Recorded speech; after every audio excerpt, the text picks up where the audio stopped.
বিরক্তি মান শূন্যতা আশাবদ্ধ সমুৎকণ্ঠা নাম গানে সদা রুচি আসক্তিস্তদ গুণাখ্যানে প্রীতিস্থ বসতি স্থলে ইত্যদয়া অনুভাবা সুজাতাং করে সুজু ভাবাং করে জানা। কলিপাবন অবতার পরম প্রেমময় প্রেম পরতত্ত্ব সীমা অখিল পরাৎপর ভক্তবৎসল অকারণ করুণা বর্ণালয় সংকীর্তন পিতা নাম প্রেমদাতা শচীনন্দন শ্রী শ্রী গৌর সুন্দর পতিত উদ্ধারণ পতিত পাবন প্রেম চিন্তামণি দাতা শিরোমণি পরম কারণিক অক্রোধ পরমানন্দ দয়াল শ্রী নিতাই চাঁদের মহানুকম্পায় শ্রী শ্রী রাধা দামোদরের অহেতুকী করুণায় হরিপুরুষ শ্রীবন্ধু সুন্দরের স্মৃতি বিজড়িত লীলা বিজড়িত শ্রীধাম অঙ্গনের এই ধাম ভক্তিময় প্রেমময় লীলাময় ভূমিতে আত্মা শক্তি দেবী ভগবতী যোগমায়া স্বরূপা শ্রী শ্রী কাত্যায়নী পূজা উপলক্ষে আজকের এই সুমঙ্গল মাঙ্গলিক ভাগবতীয় ভক্তি যজ্ঞের অমৃত যজ্ঞের যে আয়োজন, এই আয়োজনে এই মহামহেন্দ্রক্ষণে শ্রীমন্দির শ্রী অঙ্গনে ভগবানের গুণময় লীলাময় আনন্দময় তার অসমত্ব সৌন্দর্য মাধুর্য লীলা কথার পূর্বে শুভারম্ভে প্রারম্ভে অস্মদীয় জীবন সর্বস্ব জীবন ধরন প্রাতঃস্মরণীয় পরম বন্দনীয় শ্রী শিল গুরু মহারাজের রাতুল আতুল পাবন পদারবিন্দে পরার্ধ কোটি দণ্ডবত প্রণতি। ইতিপূর্বে ব্যাসপীঠ অলঙ্কৃত করে যিনি অমীয় অমৃত সুধা আমাদের বৈদিক সনাতন ধর্মের সার্বজনীন সার্বকালিক সার্বদেশী যে এক উদার সনাতন শাশ্বত ধর্মের ব্যাখ্যা করছিলেন, ভদ্র হতে মানবতার পূজারী হতে তার সেই রেখে যাওয়া অমৃত ফেলালককে বহুমানন করে তার রেখে যাওয়া মুখার বিন্দের প্রসাদকে কিঞ্চিত আস্বাদনে তার ফেলালককে গ্রহণের প্রতি হয়ে আমাদের শ্রী মদ নিকুঞ্জ বন্ধু ব্রহ্মচারীর চরণ কমলে বারংবার সশ্রদ্ধ দণ্ডবত প্রণতিপূর্বক তারই রেখে যাওয়া ভাগবত ফেলালককে সম্বল করে সমাগত গৌরী আচার্য বৈষ্ণবজন সাধুজন মহন্তজন শ্রদ্ধাশীলা ধর্মশীলা দেবী মূর্তি মাতৃশক্তি মাতৃগণ সকল ভক্তচরণে সশ্রদ্ধ দণ্ডবত প্রণতি। মহারাজ দুটি শব্দ আমার জন্য রেখে গেছেন, আপনারা লক্ষ্য করেছেন। ওনার শেষের কথাগুলি খুব মার্মিক।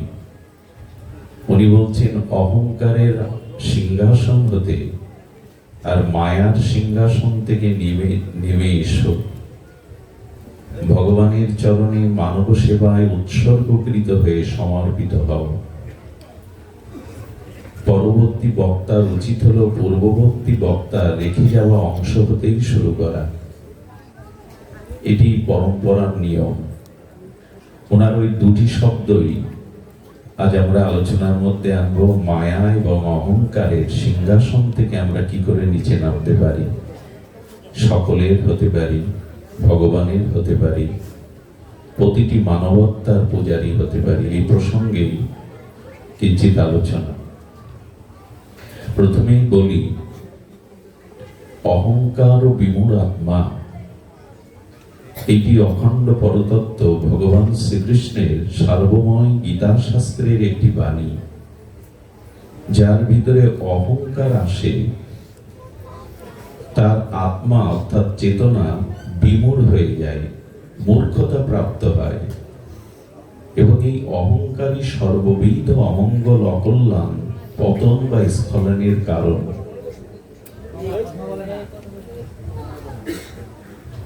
তো অহংকার দূর করার প্রয়োজন এই জন্য যে অহংকারের সিংহাসনে আসীন হলে বসে থাকলে মানব সেবার পূজারী বা ভগবত চরণ আরাধনার অধিকারই জন্মাবে না।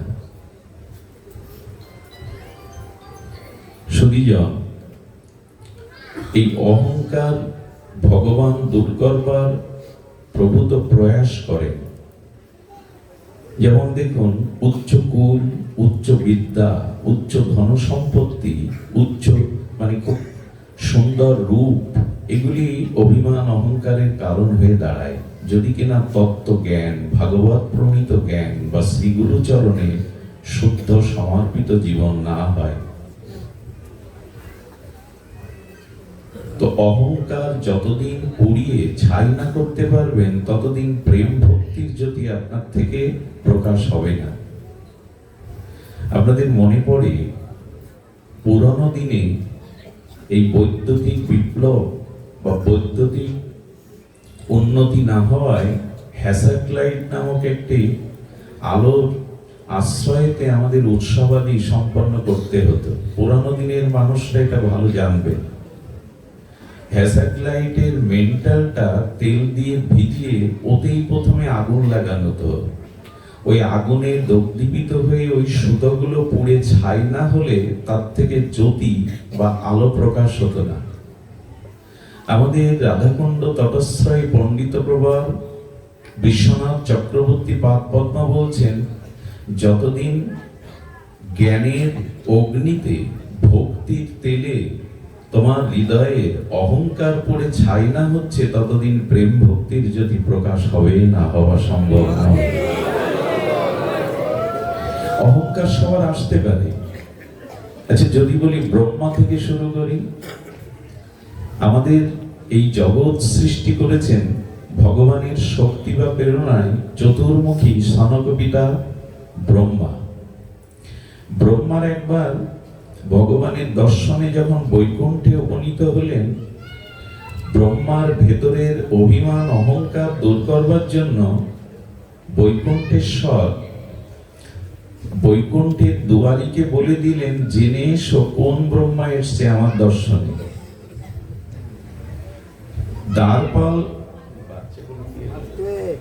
দ্বারপাল যখন ব্রহ্মাকে গিয়ে প্রশ্ন করছে, ভগবান জানতে চেয়েছেন তার সাক্ষাতে এসছেন, আপনি কোন ব্রহ্মা? ব্রহ্মার অভিমানে অহংকারে আঘাত আনলো। আমি ছাড়া ব্রহ্মা কেউ আছে কি? আমি ছাড়া ব্রহ্মাণ্ডের কোনো ব্রহ্মা থাকে কি? উনি কিছুটা অপমান বোধ করে গিয়ে বললেন, বলো সনক পিতা চতুর্মুখী বেদবক্তা ব্রহ্মা এসছেন। ভগবান বললেন, নিয়ে এসো। ব্রহ্মা প্রণত হয়ে প্রথমেই জিজ্ঞাসা করলেন, প্রভু আমি ছাড়া কি কোনো ব্রহ্মা আছে? অখণ্ড পরতত্ত্ব স্বয়ং ভগবান বললেন, দেখতে চাও না শুনতে চাও? বললেন, প্রভু দেখান। ভগবান আহ্বান করলেন।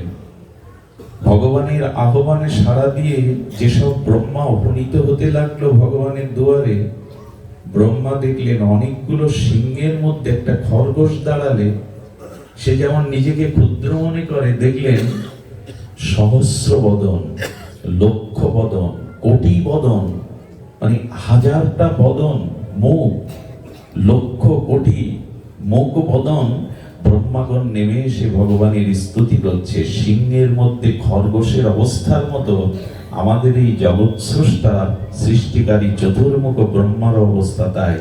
দেখলেন সবার মধ্যে সব থেকে ক্ষুদ্র আমি। ভগবানের চরণে প্রণাম করে বললেন, বড় অপরাধ হয়ে গেছে, ক্ষমা করো। এই অনন্ত কোটি বিশ্ব ব্রহ্মাণ্ডের গোলমালি ভুলে গিয়েছিলাম আমি বুঝি জগৎ স্রষ্টা ব্রহ্মা। এখন দেখছি এরকম অনন্ত কোটি বিশ্ব ব্রহ্মাণ্ডের ব্রহ্মা বিষ্ণু মহেশ্বর তুমি সৃজন করেছ, আমি তাদের মধ্যে ক্ষুদ্রাতি ক্ষুদ্র মাত্র। যদি মনে কখনো অহংকার আসে, আপনার থেকে কোনো বড় তত্ত্বের কাছে গিয়ে দাঁড়াবে। যেমন অতল স্পর্শী অনন্ত সমুদ্রের তীরে গিয়ে একা দাঁড়িয়ে দেখবেন আপনার সামনে এই অনন্ত অতল স্পর্শী সমুদ্রের নিকটে আপনি কত ছোট, কত ক্ষুদ্র। যদি কখনো ধনের গর্ব, বিদ্যার গর্ব, উচ্চ কুলের গর্ব, অভিমান এসে দেখা দেয়, নীলিমার উন্মুক্ত আকাশের দিকে কিছুক্ষণ চেয়ে দেখবেন অনন্ত বিভু আকাশের নিচে আপনি কত ক্ষুদ্র। যদি কখনো বৃহৎ হিমালয়ের পাদদেশে গিয়ে দাঁড়াতে পারেন, সেই বৃহৎ হিমালয়ের দিকে তাকিয়ে দেখবেন আপনি কত ক্ষুদ্র। ব্রহ্মাই অনন্ত কোটি ব্রহ্মাণ্ডের বৃহৎ ব্রহ্মাকে দেখে তার অভিমান দূর হলো। আচ্ছা, ব্রহ্মার তো দূর হলো, অভিমান সকলেরই আসে। যেমন লক্ষ্য করবেন, একবার ভগবানের প্রিয় গরুরের অভিমান এলো, আমার থেকে গতিশীল কোনো প্রাণী জগতে নাই, আমি ভগবানকে বহন করি, আমার পাখাতে সেই সামগীত অর্থাৎ সামবেদের সঙ্গীত স্বরালাপ করে ভগবানকে আনন্দ দেয়, গতির মধ্যে আমি শ্রেষ্ঠ গতি। গরুরের এই অভিমান দূর কর, ভগবান এইটি মেনে নিতে পারেন না। অহংকারকে কখনো গোবিন্দ বজায় রাখতে দেন না, দিলে কল্যাণ হবে না, ভগবত প্রাপ্তি হবে না। এই জন্য যে কোনো মানুষের অহংকার দূর করবার জন্য গোবিন্দ বড় ব্যতিব্যস্ত। গরুরকে পাঠালেন, অমুক পর্বতে ভক্তরাজ হনুমান আছে, গিয়ে বলো দ্বারকাধীশ ভগবান আপনাকে স্মরণ করেছে, দেখা করতে বলেছেন। গরুর তীব্র অভিমান যে আমার থেকে গতিময় প্রাণী জগতে নাই। পক্ষীরাজ গরুর দেখছেন হনুমান বসে আছেন, রঘুপতি রাজ বলোচন রামচন্দ্রের চরণ কমলে ফুল তুলসী অর্চন করছেন, বলেন আপনাকে দ্বারকাধীশ ভগবান আহ্বান করেছেন, ডেকেছেন, আমার সাথে যেতে বলেছেন, আমাকে নিয়ে যেতে বলেছেন। কে কার কথা শুনে? ও কথা হনুমানের কানে যায়নি। যায়নি কেন জানেন? শ্রী রাম সীতার কথা ব্যতীত হনুমানের কানে অন্য কারোর কথা যায় না। তো যখন বলছেন বানর হনুমান, এর কি আর চেতনা আছে? আমি যে দুটো কথা বলছি, ভগবান যে তাকে আহ্বান করছে, এদিকে সার নেই। উনি তাড়াতাড়ি ওনার পাখায় ঝটকা দিয়ে তুলে আনতে গেলেন। হনুমান তার লেজের এমন একটা ঝটকা দিলেন, ওইখান থেকে ভগবানের চরণে এসে দরম করে পড়ে গেছেন গরুর। খুব গুণী ব্যক্তি অপমান হলে মানুষকে বলতে চায় না, বলো কি হলো, হনুমতকে আনতে পারোনি? বলেন প্রভু সে তো এলো না, এখন নিজে যে অপমান হয়ে এখানে এসে পড়েছেন তার আঘাতে এটা বলছেন না। বলেন আমারও একটা ভুল হয়েছিল, এবার গিয়ে তাকে বলো, এবার গিয়ে তাকে বলো যে দ্বারকাধীশ ভগবান তাকে ডাকছে না, রঘুপতি রামচন্দ্র আর মা জানকী তাকে ডাকছে। এই যখনই হনুমানকে গিয়ে বলেছে যে দ্বারকায় রঘুপতি রামচন্দ্র জগৎলক্ষ্মী মা সীতা আপনাকে ডাকছে, আর হনুমান নেই। বলো বানর তো আগে এলাম নিতে গেল না, আর এখন তার কথা বলাতে, রামচন্দ্র মা জানকীর কথা বলাতে উদাও হয়ে গেল। উনি দ্রুত বেগে যেতে গিয়ে এসে দেখছেন যে যখনই দ্রুত বেগে হনুমান, কারণ হনুমানের গতিবেগের কাছে গরুরের গতিবেগ কিছুই না। এক মুহূর্তে যখন আসছেন তখন দ্বারকাধীশ ভগবান বললেন, আমি রঘুপতি ধনুর্ধারী রামচন্দ্রের রূপ নিচ্ছি।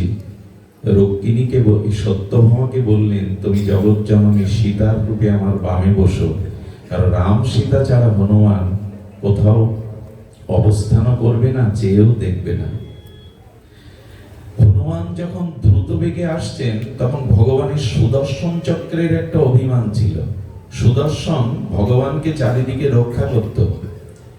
তো ভগবানের সুদর্শন চক্রের তো একটা অভিমান থাকে, আমি শত্রু বিনাশকারী, আমি মহাশক্তিধর। তো যখন হনুমান প্রবেশ করছে বায়ু বেগে, তখন বলছেন আমার অনুমতি ছাড়া ভগবানের কাছে কেউ যেতে পারে না, পরিচয় দাও, আমি অনুমতি না দিলে যেতে পারবে না। এটা সুদর্শনের অভিমান। হনুমান তখন বলছেন আমার কানে আপনার শব্দগুলো পৌঁছাচ্ছে না, আরেকটু এগিয়ে আসুন, আরেকটু এগিয়ে আসুন। যেই এসেছেন উনি মুষ্টিবদ্ধ করে গালের মধ্যে দিয়ে আটকে রাখলেন তাকে। সুদর্শন বলছেন আমি ভগবানের হাতে সুদর্শন, আমাকে যে বন্দি করতে পারে নিজের গালে তার পায়ে শতবার প্রণাম, আমার শক্তির কাছে কিছুই না। অভিমান দূর করলেন।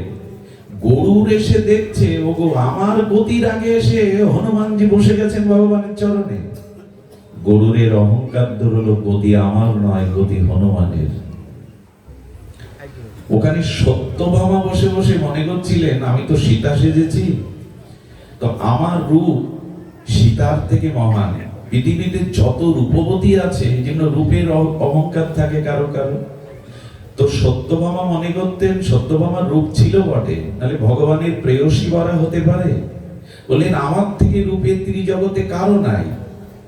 হনুমানকে দিয়ে অহংকার দূর করবার জন্য বললেন প্রভু আপনি তো কৃষ্ণ রাম একই জন, আপনি তো আমার প্রভু রাম হয়ে সামনে আসেন, কিন্তু বামে যাকে বসিয়েছেন আমার মা জানকীর রূপের তুলনায় নখের যোগ্যতা ওনার নাই। এদিকে অন্তর্যামী ভগবান অভিমান দূর করবার জন্য বলছেন দেখে নাও সত্যভামা ও কি বলে। বলে আমার মা জানকী সীতার যে রূপ মাধুর্য তার চরণের নখের জ্যোতির মতো মাধুর্যের মধ্যে নেয়। আপনার বাম পাশে কে বসে আছে? সত্যভামা বুঝেছিলেন সীতা বা রাধার রূপের কাছে আমার রূপ কিছুই না। আপনার থেকে বৃহৎ কোন তত্ত্বের সামনে গেলে আপনার অভিমান থাকবে না। অভিমান দূর করার এটাই উপায়, আমি সবার নিচে, আমি সবার পিছে, আমার থেকে সকলেই উত্তম। এই ধন্যতায় আপনার জীবনে নিরহংকার মুক্ত করতে পারে। দ্বিতীয়ত অভিমান কার আসছে জানেন? ভীমের একবার অভিমান হলো, আর এমন একটা হাতিকে আকাশে ঘুরিয়ে দিলে স্যাটেলাইটের মতো উপরে ঘোরে। বৃকোদর ভীমের কি কম বল? জঙ্গল দিয়ে পঞ্চপাণ্ডবরা যখন বনবাস যাত্রায় যায় তখন যেতে যেতে পথের আসে একটা বানর লেজকে বিস্তারিত করে পথ আটকে দিয়েছে। ভীম বলছে আমি কোনো প্রাণীর গায়ে পা দেই না, সহসা লেজ সরিয়ে নাও। বলে না আমার একটু অসুস্থ, আমি লেজটা সরাতে পারছি না, বৃকোদর আপনি সরিয়ে দিন। এই ভীমসেন সমস্ত বল প্রয়োগ করে এই লেজকে সরাতে পারেনি। তখনই পরিচয় দিয়ে বললেন অহংকার ভালো না, আমি তোমার বড় ভ্রাতা, আমি পবন পুত্র হনুমান, তুমি আমার ভ্রাতা, তোমাকে জানালাম আমার একটা লেজ সরানোর ক্ষমতা তোমার নেই, কখনো শক্তির গর্ব করবে না। আচ্ছা হনুমানেরও অভিমান এলো, কথাটি অন্তরে লিখে নিন, কাজে লাগতে পারে জীবনে। অভিমান থাকলে কিন্তু প্রেম ভক্তি এগুলি পাবেন না। এই জন্য পৃথিবীতে যত যত মহৎ হয়েছেন তাদের চরিত্র পর্যালোচনা করলে দেখা যায় মহাপ্রভু নিজেকে বলেছেন আমার মতো মূর্খ গুরু মরে মূর্খ দেখি করিল শাসন। মহাপ্রভু বলছেন। স্যার আইজাক নিউটন বলেছেন আমার সম্মুখে জ্ঞানের সমুদ্র, তাতে অবগাহন করা আমার হলো না, আমি সমুদ্র জ্ঞানের সমুদ্র তীরে নুড়ি পাথর কুড়িয়ে গেলাম। স্যার আইজাক নিউটনের ভাষ্যটা। অভিমান আমাদের মানায় না। সতীজন লক্ষ্য করুন অর্জুনের অভিমান কেন এলো জানেন? কর্ণ পিতামহ ভীষ্মের সাথে কুরুক্ষেত্রের যুদ্ধে পিতামহ ভীষ্ম যখন বাণ মারছেন, কর্ণ যখন বাণ মারছে রথটাকে ভেঙে দেওয়ার জন্য, অর্জুনের রথটা একটু নড়ে উঠছে, হাফ ইঞ্চি নড়ে উঠছে। যখন নড়ে উঠছে তখন কৃষ্ণ রথের দিকে তাকাচ্ছেন রথে বসেই, আর অর্জুন যখন তীর নিক্ষেপ করছেন তখন কর্ণের রথ ভীষ্মের রথ 2-4 ফুট পিছনে চলে যাচ্ছে, মাটিতে ডেবে যাচ্ছে চাকা। অর্জুন গর্ব করছে পিতামহ ভীষ্ম, কর্ণের বাণে আমার রথ নড়ে উঠছে, কিন্তু আমার বাণে তাদের রথ 10 ফুট নিচে চলে যাচ্ছে, কি দূরে সরে যাচ্ছে। ভগবান কৃষ্ণ বলছেন কি যখন কর্ণবাণ মানছে তখন হাতে তালি দিয়ে বাহবা দিচ্ছেন, কিন্তু অর্জুনের বাণের শক্তিতে যখন 10 ফুট নিচে চলে যাচ্ছে ভগবান তখন প্রশংসা করছে না অর্জুনের। অর্জুনের অভিমান এলো, কেশব জনার্দন, হে পার্থসারথী, আমার বীরত্বতে আপনি আনন্দ পাচ্ছেন না। কর্ণের রথকে আমি 10 ফুট পিছিয়ে দিচ্ছি, তাতে আপনি হর্ষ প্রকাশ করছেন, তাকে প্রশংসা করছেন। আমাকে 1 ফুট পিছাতে পারছেন না, তাতে আমার প্রশংসা করছেন না। ভগবান কৃষ্ণ তখন শান্ত সমাহিত স্থিতিপক্ষ হয়ে বললেন, অর্জুন, যে বাণ কর্ণ, যে বাণ পিতামহ ভীষ্ম তোমার রথে মারছে, এই রথ অনেক আগেই পুড়ে ছাই হয়ে গেছে, এই রথের কোনো অস্তিত্ব নেই। বলে, আমি যে দাঁড়িয়ে যুদ্ধ করছি এই রথে। বলে, শোনো তাহলে, তোমার এই রথের নাম কপিধ্বজ রথ। কপিধ্বজ এই কারণে, ভক্তরাজ হনুমান তোমার রথের যে ছত্র আছে ওইখানে বসে আছে। হনুমানের মতো ভক্ত যে পাত্রে, যে আধারে অবস্থান করে, সে জিনিস ধ্বংস হতে পারে না, নষ্ট হতে পারে না। এটা তোমার বীরত্ব নয়, হনুমানজির মতো ভক্তের বীরত্ব। প্রমাণ নেবে? ভগবান এবং হনুমান নেমে গেলেন। নেমে যাওয়ার সাথে সাথে বলছেন, রথ থেকে নেমে, আর বারবার উলুধ্বনি দিও না, বারবার দিও না। বলছেন, নেমে পড়ো না, বুঝেও না। উলুধ্বনি একবার দিও, বারবার দেওয়ার প্রয়োজন নেই। ভাগবত ধ্বনি, উলুধ্বনি, মঙ্গল ধ্বনি। কি হয়েছে? হনুমান এবং কৃষ্ণ রথ থেকে নেমে গিয়ে বলছেন, অর্জুন দ্রুত রথ থেকে নেমে পড়ো। বলে, এই রথ থাকবে না। যেই নেমে পড়লেন, ছাইয়ের গাদার মতো ধসে পড়লো। অর্জুন অবনত মস্তকে বললেন, রথ যে এখনো নিশ্চিহ্ন হয়নি, এটা হনুমান এবং ভগবানের কারণে, আমার কারণে নয়। অভিমান কার না আসে?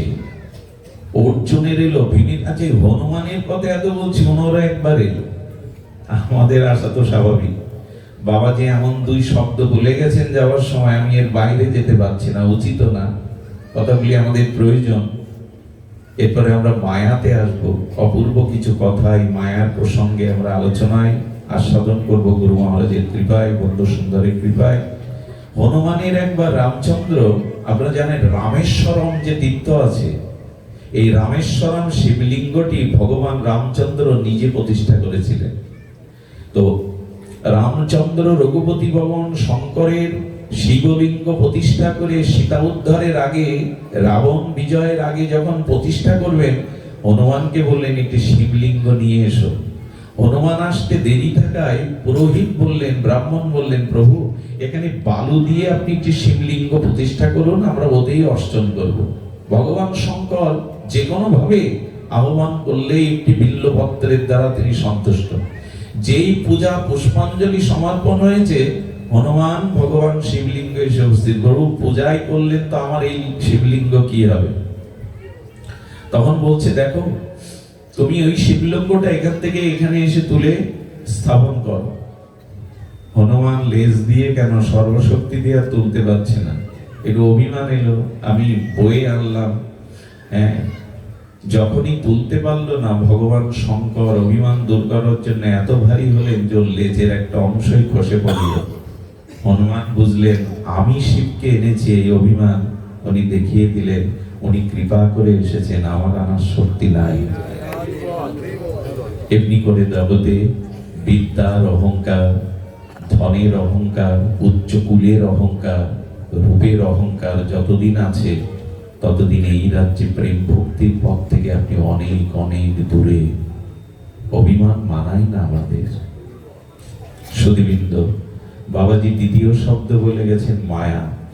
আমি আপনাদের অত্যাচার করব না, বেশি সময় নেব না, কিন্তু মায়া এই কারণে বলছি, এই মায়ার হাত থেকে আমাদের মুক্তি সহসা নাই। সুধীবৃন্দ, মায়ার পরিচয় দিতে গিয়ে ভগবান অপূর্ব একটি শ্লোক যোজনা করেছেন সার্বভৌম গীতাতে। একটা অদ্ভুত আস্বাদন। ভগবানের মহাবাণী কিনা, দৈবী হেষা গুণময়ী মম মায়া দুরত্যয়া মামেব যে প্রবর্তন্তে মায়া মেহিতান্তরন্তিতে। এই শ্লোকটি যদি অনুধাবন করি আমরা, তাহলে বুঝতে পারবো আজই আপনি ভগবানের চরণে সমর্পিত হতে পারবেন, যদি মায়াকে ঠিক ঠিক বুঝতে পারেন। মায়া ইহাকে করিয়া জয় এড়ানো না যায়, সাধু কৃপা বিনার নাহিত উপায়। শ্রী শ্রী প্রেমভক্তি মহারাজ ঠাকুর নরোত্তমের প্রেম ভক্তি চন্দ্রিকার এই অমর বাণী, ইহাকে করিয়া জয় এড়ানো না যায়। এর মধ্যে একজন বলুন কি, আমি মায়া জয় করেছি, আমি আপনার চরণ সেবা করবো সারা জীবন। আমরা অনেকটা মায়াবদ্ধ হয়ে আছি। আমার আমার শরীর, আমার সংসার, আমার স্ত্রী, আমার পুত্র, আমার এই যে আমার, আমি এবং আমার, এই মায়াতেই তো জীব আটকে আছে। এই মায়া মুক্তি দেবতারা পারেনি, ব্রহ্মাও সহসা পারেন না। মায়ার ফাঁদে ব্রহ্মাও কাঁদে। আমাদের ঋষিরা বলছেন মায়ার ফাঁদে ব্রহ্মাও কাঁদে। আপনি আমি কোন ছাড়? কত যুগ যুগান্তর অমলাত্মা বিমানত্তা ঋষিগণ মণিগণ তপস্যা করেও মায়ার হাত থেকে নিষ্কৃতি পাননি। দেবরাজ ইন্দ্র, বৃহস্পতি, চন্দ্র তারা মায়াতে বহুবার পরাজিত স্খলিত হয়েছেন। মায়া জয় করার ক্ষমতা অনন্ত ব্রহ্মাণ্ডে কারো নাই। তাহলে উপায় নাই, মায়াবদ্ধ জীবের কোনো উপায় নাই। উপায় একটা আছে, সেটাই শোনো। দেখুন, আমাদের দুঃখ, আমাদের অভিশাপ, আমাদের পুনঃ জন্ম, এর মূল কারণ হলো এই মায়া। দুঃখ কোথা থেকে উৎপত্তি হয়, দুঃখ জীব কেন পায়, এই উত্তর একটাই, কৃষ্ণ ভুলি যেই জীব অনাদি বহির্মুখ, অতএব মায়া তারে দেয় সংসার দুঃখ। চৈতন্য চরিতামৃতের কবিরাজ কৃষ্ণ গোস্বামী স্বর্ণ ফলকে লেখনী, উনি বললেন দুঃখ ভগবান থেকে আসে না, দুঃখ আকাশ থেকে আসে না, দুঃখ মাটি ফুঁড়ে বেরোয় না, দুঃখ এই সংসারে কেউ দেয় না। তুমি মায়াতে মুগ্ধ বদ্ধ হয়ে গেছো, কৃষ্ণ ভুলে বহির্মুখ হয়ে গেছো। এই বহির্মুখী মায়াই তোমাকে দুঃখ দিচ্ছে। এই জন্য দুঃখ থেকে নিষ্কৃতির উপায় একমাত্র মায়াকে জয় করা, মায়াকে পরাভূত করা, যেটা ব্রহ্মা দেবতা মুনি ঋষির জপ তপের দ্বারা হবে না। কিসের দ্বারা হবে? সেটি ভগবান নিজে মুখে বলছেন, দৈবী হেষা গুণময়ী মম মায়া দুরত্যয়া। মম মায়া মানে গোবিন্দ বলছেন মায়া আমারই শক্তি, বহিরঙ্গা। একটা দৃষ্টান্ত দিলে বোঝা যাবে। পুরনো দিনে যেসব সম্রাট রাজেন্দ্র বর্গ ছিল, এদের সেনা কোনো যুদ্ধে পরাজিত হলে তখন রাজা পরাজিত হতো নাকি? সেনা পরাজিত হলে কি হতো? রাজা পরাজিত হতো। সেনা পরাজিত হলে রাজা পরাজিত হলো। এখন গোবিন্দ বলছেন মায়া আমার শক্তি। তো ভগবান শক্তি পরাজয় হবে তো কারো কাছে? ভগবানের শক্তি এটি পরাজয় করার মতো কেউ আছে কি? কথা বলুন, থাকা কি সম্ভব? ভগবান কি পরাজিত হন কোথাও? কখনো সম্ভব? সর্বশক্তিমান তত্ত্ব পরাজিত কোথায় হবে? মায়া আমারই শক্তি, গোবিন্দ বললেন দৈবী হেষা গুণময়ী মম মায়া, আমারই মায়া। কারণ মায়া যদি হেরে যায় আমি হেরে যাব। সেনা হেরে গেল তো রাজা হেরে গেল, মায়া হারলো তো আমি হেরে গেলাম। এই জন্য আমার মায়া সবাইকে হারায়, মায়া কখনো হারে না। মায়ার জন্যই তো আমাদের এই জগৎ এই দুঃখময়, অভিশাপময়, কর্মফলময়, প্রারব্ধময়। এখন এই মায়া জয় করার উপায় কি? ছোট্ট একটা উপায়। মায়া কৃষ্ণ সূর্য সম, মায়া অন্ধকার। খুব ধ্যান দিয়ে শুনুন, চৈতন্য কৃষ্ণ সূর্য সম, মায়া অন্ধকার। যেথা কৃষ্ণ সেটা নাই মায়ার অধিকার। কি অদ্ভুত কথা দেখুন, যেথা কৃষ্ণ সেটা মায়া। যেমন অন্ধকার হলো মায়া, আর কৃষ্ণ হলেন সূর্য। সূর্য কখনো অন্ধকার দেখে তো? সূর্যে কখনো সন্ধ্যা নামে তো? এর কথা বলুন, নামে কি? সূর্য কখনো অন্ধকার দেখে না, বরঞ্চ এই রাতের তিমির অন্ধকার সূর্য উদয় হলে অন্ধকার পালিয়ে যায়। অন্ধকারকে কামান দিয়ে, বন্দুক দিয়ে, তলোয়ার দিয়ে দূর করতে পারবেন না। সূর্য উদয় হলো তো অন্ধকার দূর হলো। সূর্য কখনো অন্ধকার দেখে না, সূর্যে কখনো অন্ধকার পৌঁছাতেও পারে না। কৃষ্ণ সূর্য সম, মায়া অন্ধকার। যেথা কৃষ্ণ সেটা নাই মায়া। এখানে ভাগবত কথা হচ্ছে, মানে ভাগবত স্বয়ং গোবিন্দজি। ভগবান আর ভাগবত অভিন্ন। ভাগবত কথা ইচ্ছা বিদায়, এখানে আমাদের কারো মায়া কাজ করছে না। ওই যে স্ত্রী পুত্র, এখানে পুত্র বা স্ত্রী পুত্র সবাই আছে, নিজজন আছে, কারো প্রতি এখন মায়া কাজ করছে না। আমার পুত্রটার কি হচ্ছে, বসে বসে কষ্ট হচ্ছে, এই চিন্তা কেউ করছে না। এখানে নারী পুরুষ একসাথে বসেছে, কিন্তু কারো মনে বিকার আসছে না। এখানে মায়া ঢোকবার অধিকার নাই। যেখানে সূর্য সেখানে অন্ধকার পৌঁছাতে পারে না, যেখানে কৃষ্ণ সেখানে মায়ার অধিকারই নেই পৌঁছাবার।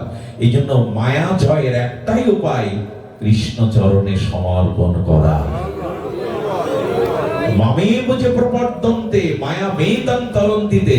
এই যে কাত্যায়নী দেবীকে, আদ্যা শক্তি, দশভুজা, অষ্টভুজা, এই দেবী দুর্গাকে, ইনি এই জগতের কর্ত্রী।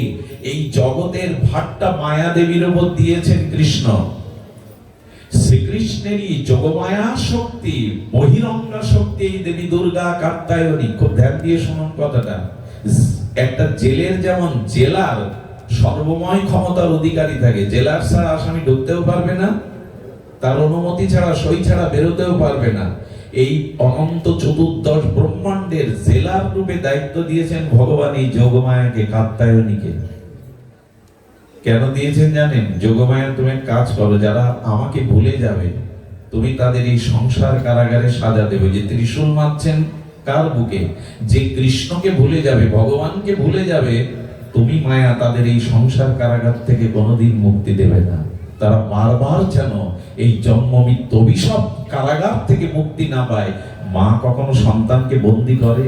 মা কখনো কষ্ট দিতে পারে সন্তানকে? দিয়েছেন কেন? তুমি ভগবানকে ভুলে গেছো, সেই অপরাধে আমি তোমাকে এই কারাগারে বন্দী করে রেখেছি। মা কি দেখিয়ে দিচ্ছেন? যদি আমার এই কারাগার থেকে চিরদিনের মুক্তি পেতে চাও, গোবিন্দের চরণে শরণ নাও। সে কথাটি গীতার মর্মস্পর্শী বাণী, মামেব যে প্রপদ্যন্তে মায়া মেতং তরন্তিতে। কি অপূর্ব শব্দ, লিখে নিন না হৃদয়ে। গোবিন্দ বলছেন মামেব, যে আমার শরণাপন্ন হয়, আমি কৃপা করে তার থেকে মায়া দূর করে দেই। তার মানে আপনার আমার শক্তি নেই, ব্রহ্মারও শক্তি নেই। গোবিন্দের চরণে শরণাগত হলেন তো গোবিন্দ মায়াকে দূর করে দেবে।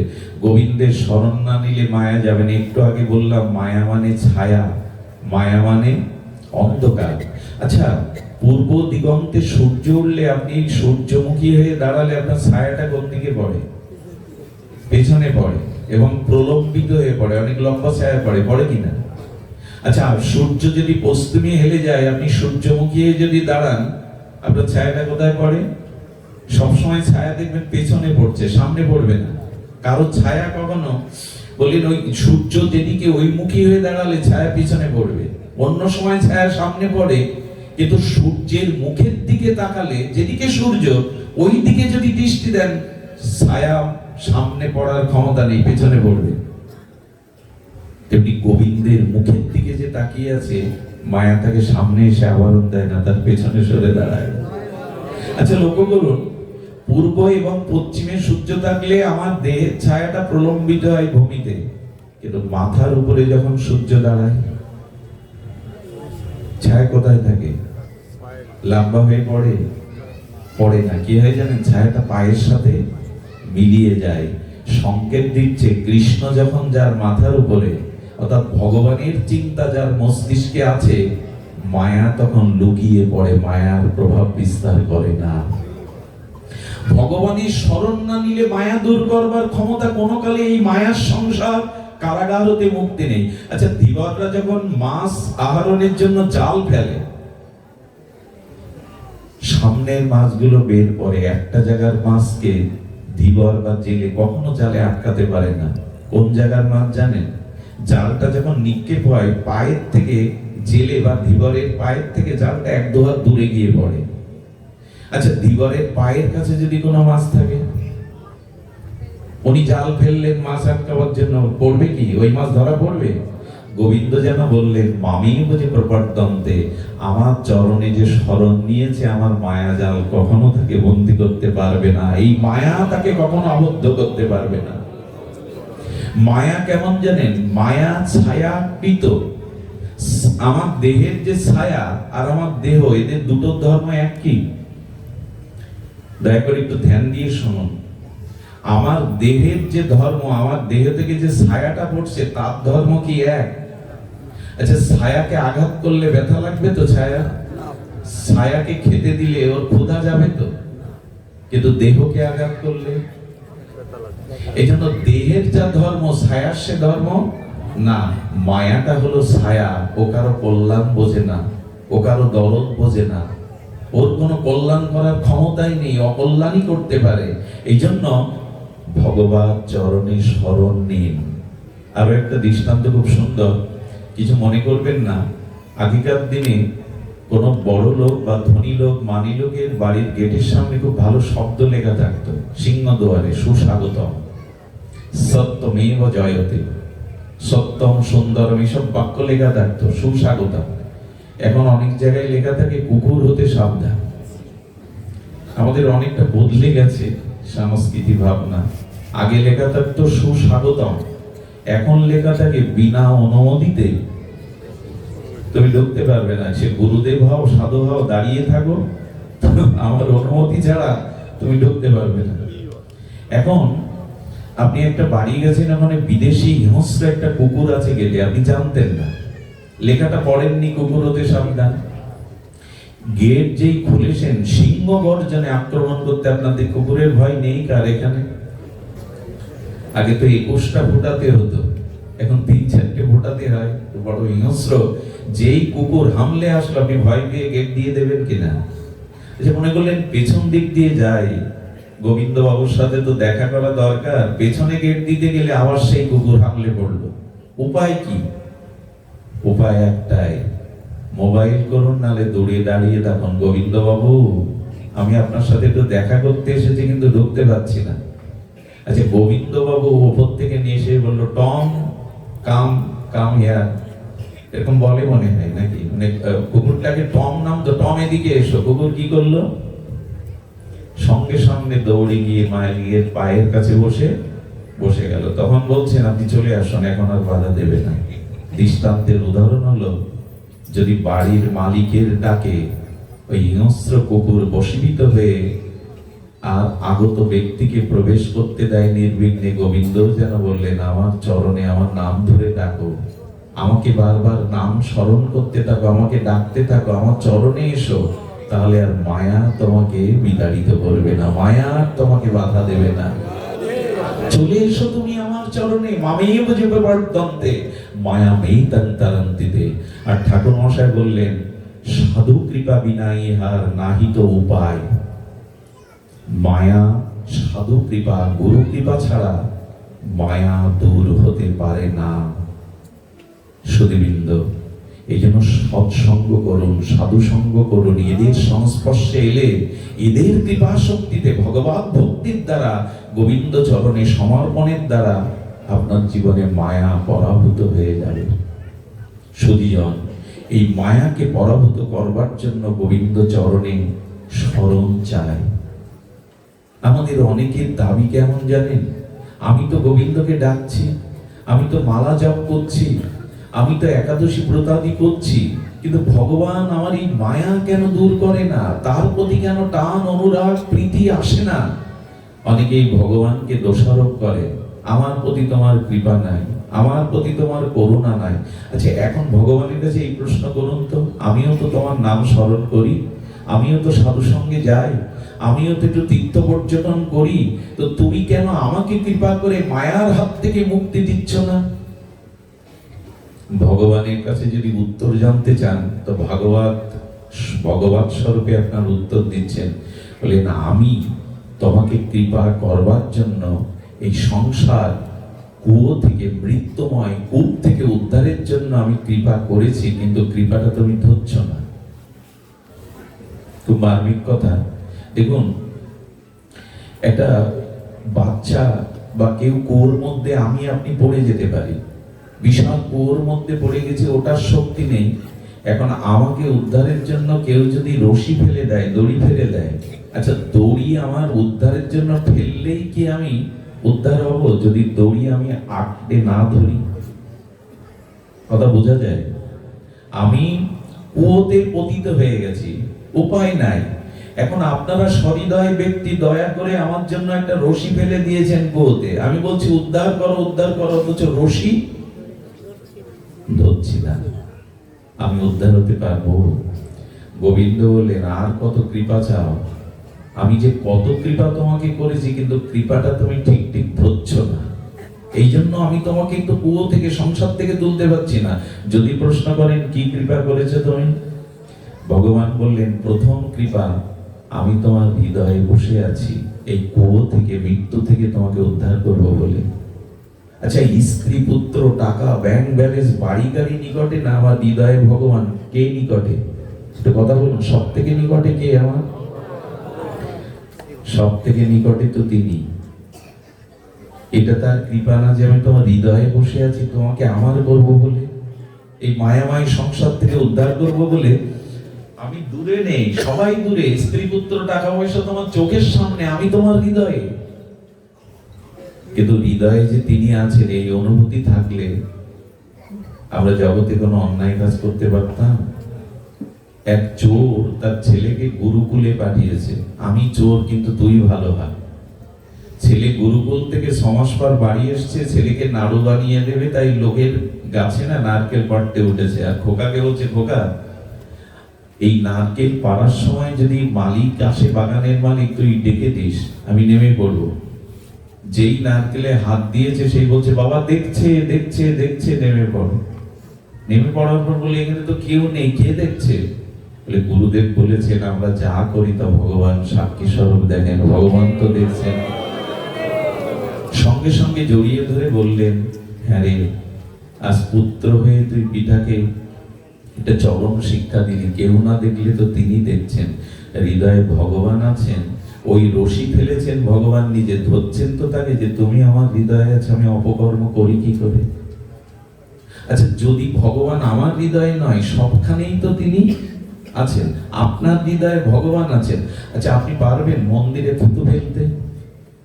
আপনি পারবেন মন্দিরে আগুন দিতে? আপনি মন্দিরে কোনো অমেধ্য কিছু তুলতে পারবেন? আচ্ছা, এই মন্দিরটা তৈরি করেছে রাজমিস্ত্রি, ইঞ্জিনিয়ার, কাঠ, বালি ইত্যাদি ইট দিয়ে, কিন্তু আপনার দেহটা রাজমিস্ত্রি করেনি। আপনার দেহটা পিতামাতা এবং পরম পিতা ভগবানের দেওয়া, কারণ আত্মা পিতামাতা দিতে পারে না। শরীরে রক্ত মাংস পিণ্ড পিতামাতা দেয়, আত্মা ভগবানই দেন। তাহলে এই দেহ মন্দিরটা ভগবান গড়েছেন, এই মন্দিরের মূল্য বেশি না রাজমিস্ত্রির গড়া মূল্য বেশি? একটু কথা বলতে হবে এবার, কোন মন্দিরের মূল্য বেশি?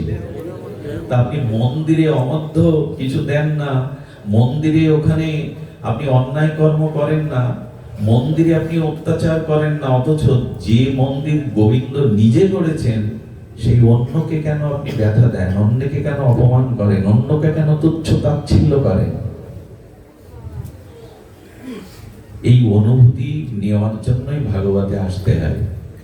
কিছু মনে করবেন না, অপরাধ দেবেন না, হাত জোর করেই বলছি, এই মন্দিরে মাছ মাংস তুলবেন কেউ? যে মন্দিরে ভগবান আছেন, ওখানে তুলতেও একবার পারে না যে একাদশীতে এগুলো না তুলি। আচ্ছা, কিছু মনে করবেন না, মন্দিরে দাঁড়িয়ে হিন্দুরা সিগারেট খায় না, আমি যত বাইরের বারান্দায় খেতে পারে, যেখানে ভগবানের বিগ্রহ আছে ওখানে কেউ সিগারেট হয়তো খায় না। রাজমিস্ত্রির করা মন্দিরে উঠে সিগারেট খান না, মদ খান না। যেখানে হৃদয়ে ভগবান বসে আছেন, যে মন্দিরে, এইখানে এগুলো দেন কি করে? যদি এই চেতনা থাকতো যে সবার হৃদয়ে ভগবান আছে, কাউকে কাঁদাতে পারতেন না, কাউকে অপমান করতে পারতেন না সহসা। আমাদের যুক্তি কোথায় গিয়ে দাঁড়িয়েছেন? একজন বলছেন, মঙ্গলজি, এই যে শিব ঠাকুরের মাথায় তোমরা দুধ ঢালো, এত দামি দুধ অনেক বাচ্চা কাচ্চা পাচ্ছে না, এইভাবে ঢেলে নষ্ট করো। হিন্দু ধর্মের যুক্তি নাই। আজকাল কিছু কিছু যুক্তিবাদীরা এরকম বেরিয়েছে, তো দুধ ঢালো কেন, ডাবের জল ঢালো কেন, মানুষকে দাও, শিশুদেরকে দাও। তুমি এইটা দেখলে না, ভগবানের মাথায় দুধ, ডাবের জল ঢালা হচ্ছে, তুমি কি এটা দেখো অনেক প্রাণীকে হত্যা করে তাদের রক্তের স্রোত বয়ে দিয়েছে বাজারে? ওদিকে দৃষ্টি যায় না তোমার, যে রক্তগুলো নষ্ট হচ্ছে? ওদিকে দৃষ্টি যায় না, দৃষ্টি যায় দুধ কেন শিবের মাথায় ঢালছো? এই হলো আমাদের এই সমস্যার সমাধানগুলো, এই অজ্ঞানতাগুলো সাধু সঙ্গ না করলে যাবে না। সুধীবৃন্দ, এই জন্য ভগবান বললেন, আমি তোমার এই হৃদয়ে আত্মা রূপে রশি ফেলে দিয়েছি কৃপা করবার জন্য, যে আমি রবীন্দ্রনাথ অবশ্য বলেছিলেন, অনেকটা সময় চলে গেছে, আপনাদের কষ্ট হচ্ছে বুঝতে পারছি, তবু শুনুন। কবিগুরু বলেছিলেন, হৃদয় দেবতা আছো যে প্রাণে, মন যেন তাহা নিয়ত জানে, পাপেরও চিন্তা মরে যেন দহি দুঃসহ লাজে। কবিগুরুর গীতাঞ্জলির এই অনুভব বেদ্য ঋষি কবির ভাবনা, হৃদয় দেবতা আছো যে প্রাণে, মন যেন তাহা নিয়ত জানে। তুমি যে আমার হৃদয়ে বসে আছো, এ কথা যেন আমি স্মরণ করতে পারি, পাপের চিন্তা যেন দুঃসহ দগ্ধ হয়ে মরে যায়, তুমি আমার হৃদয়ে আছো। ভগবানের প্রথম কৃপায় বলে, তুমি হৃদয়ে আছো, কিন্তু তোমাকে তো দেখি না, তুমি তো হাত ধরে পথ চিনিয়ে দাও না, হাত ধরে তো বলো না অপথে যেও না। গোবিন্দ তখন বলছেন, হাত ধরে পথে ফেরাবার জন্য আমি গুরু রূপে তোমার কাছে গিয়েছিলাম। কতটা রশি ফেলেছেন এই ভবকৌপতে আমাকে উদ্ধারের জন্য। এই দেখুন, গুরু রূপে ঘরে ঘরে ভগবান যাচ্ছেন। ভগবান শ্রী গুরুরই স্বরূপ, শ্রী গুরু ভগবানেরই স্বরূপ। শ্রী গুরুদেবকে মনুষ্য জ্ঞান করা যাবে না, শ্রী গুরুদেব ভগবানেরই অভিন্ন স্বরূপ। জীবের নিস্তার লাগি নন্দসুত হরি, জগতে প্রকাশন গুরু রূপ ধরি। প্রতিদিন এই মন্ত্র বলেন, স্তুতি করেন, গুরু ব্রহ্মা, গুরু বিষ্ণু, গুরুদেব মহেশ্বর, অথচ গুরুকে মানুষ জ্ঞান করেন। গুরুকে গুরুর আজকাল তো এমন হয়েছে, গুরুর কাঁধে হাত দিয়েও ছবি তোলার অভ্যাস হয়ে গেছে আমাদের। এসব আচরণ করতে যাবেন না। গুরুদেবকে নিয়ে কাঁধে কাঁধ দিয়ে সেলফি তোলা, ওইটা গুরু নয়। গুরু মর্যাদা এমন নয়। আপনার সর্বদা স্থান হলো শ্রী গুরু চরণ পাদ পদ্মে। কি আর বলবো, জগৎ কোথায় চলে গেছে। একবার এক জায়গায় দেখলাম, একজন শিষ্য তার গুরুদেবকে 500 টাকা আর একটা কি প্রণামী দিচ্ছে। কথাটা বলা উচিত হবে কিনা জানি না। তো সেই 500 টাকার তলে যেটা গুরুদেবকে প্রণামীর সাথে দিলেন, সেটা সিগারেটের প্যাকেট। এই হলো বর্তমান দুর্দশা। গুরু বোঝে না। খবরদার, গুরুকরণের আগে 100 বার নয় 1000 বার ভাববেন ইনি প্রকৃত সদ্গুরু কিনা, শাস্ত্রের লক্ষণ ইনার মধ্যে আছে কিনা। গুরুকরণ করার পরে আর সংশয় সন্দেহ করা যাবে না। শ্রী গুরুকে মনুষ্য জ্ঞান মহিমায় গুরু কৃষ্ণ এক করি জানো। শাস্ত্রে এও বলেছেন, শাস্ত্র বলেছেন, সংসার দাবানর লীড় লোক ত্রাণায় কারুণ্য ঘন ঘনত্তম প্রাপ্তস্য কল্যাণ গুণানুবস্য বন্দে গুরু শ্রী চরণার বিন্দম। কে গুরুদেব? ভগবানের কারুণ্য করুণা ঘনীভূত হয়ে কৃপা মেঘ রূপে আমার এই অশান্ত তাপিত জীবনকে যখন প্রেম ও আনন্দে ভক্তিতে শীতল করে দেন, সমস্ত ত্রিতাপ জ্বালা জুড়িয়ে দেন, প্রেম ভক্তি দান করেন, ইনি শ্রী গুরুদেব। এটা গুরু রূপে এসে আপনার হাত ধরে উপদেশ দিয়ে আপনাকে ভগবানের চরণে নিয়ে যাচ্ছেন। আর কত রশি ফেলবেন ভগবান? রশি আপনি ধরেছেন। গুরুতে আপনার অটুট শ্রদ্ধা আছে, গুরুতে আপনার নিষ্ঠা আছে। গুরুকে আপনি কখনো ভগবানেরই কৃপাময় মূর্তি মনে করেন? গুরুতে যার যত শ্রদ্ধা, গুরুতে যার যত ভাগবত আবেশ, তার কল্যাণ, তার প্রেম ভক্তি তর ত্বরান্বিত। গুরু কৃপাহি কেবলম, এটা আমরা বলি, কিন্তু গুরু মহারাজ বলেছেন গুরু কৃপাহি মূলম। গুরু কৃপা কেবল কেবলম না, গুরু কৃপাটাই হলো মূল। গুরু যদি প্রসন্ন হন আপনার প্রতি, ভগবানও আপনার প্রতি প্রসন্ন হবেন। কিন্তু গুরু প্রসন্ন না হলে ভগবান আপনার দিকে চাইবেনই না। এই জন্য আর একটা রশি ফেলেছেন ভবকূপ থেকে উদ্ধারের জন্য, গুরুরূপ রশি। তাকে ধরেছি। নিষ্ঠা আছে তো গুরু প্রতি, শ্রদ্ধা আছে তো। আজকাল তো এমন হয়েছে, অনেক শিষ্য গুরুদেবের নামে মামলাও ঠুকে দেয়। চাকরি দেবে বলে আমার ছেলের গুরুদেবের যোগাযোগ আছে, টাকা নিয়েছিল, দেয়নি, মামলাও দিয়ে দেয়। কি এক দুর্দশার মধ্যে আমরা পড়ে গেছি। এখন শিষ্য পারলে গুরুদেবের নামে মামলাও করে দেয়। এই গুরু শিষ্য জিনিসটা শাস্ত্র অনুমোদিত যেন হয়। ঘরে ঘরে গুরুকরণ করবেন না, কিচ্ছু পাবেন না। সদ্গুরুর লক্ষণ শাস্ত্রে বলা আছে। সেই লক্ষণ না থাকলে যেন তেন প্রকারে গুরুকরণ করলে কিন্তু। একবার না পুকুর কাটছিল এক জমিদার, আমি রাধাকুণ্ডে শুনেছিলাম এই প্রবচন। পুকুর কাটতে গিয়ে প্রায় 12-13 হাত তলে একটা ব্যাঙ পেল, অদ্ভুত বড় ব্যাঙ, ভেগ। সেই ব্যাঙের গায়ে ডিজাইনের মতো যোগ ও রক্ত চুষে, ডিজাইনের মতো সুতোর মতো যোগ ও সারা গায়ে 10-12টা। ব্যাঙটা অদ্ভুত বৃহৎ, আর যোগগুলো ডিজাইন করার মতো রক্ত চুষে খাচ্ছে। ব্যাঙটা তুলে এক শাস্ত্রজ্ঞ পণ্ডিতের কাছে নেওয়া হলো। পণ্ডিত ধ্যানের দ্বারা বললেন, আমার কথা বিশ্বাস তোমাদের হবে কিনা জানি না, ইনার পূর্ব জীবনে ইনার ভিতরে ভগবত জ্ঞান আরাধনা ছিল না, কিন্তু প্রলোভনে পদ প্রতিষ্ঠায় যশ খ্যাতিতে উনি গুরু সেজে বসেছিলেন। আর উনি গুরু সেজে অনেক শিষ্য করেছিলেন। ইনি যেমন সদ্গুরু নন, আর যাদের দীক্ষা দিয়েছিলেন তাদেরও উনি উদ্ধার করতে পারেননি। আর ওদের কাছ থেকে তো সেবা নিয়েছেন, টাকা নিয়েছেন, অর্থ নিয়েছেন।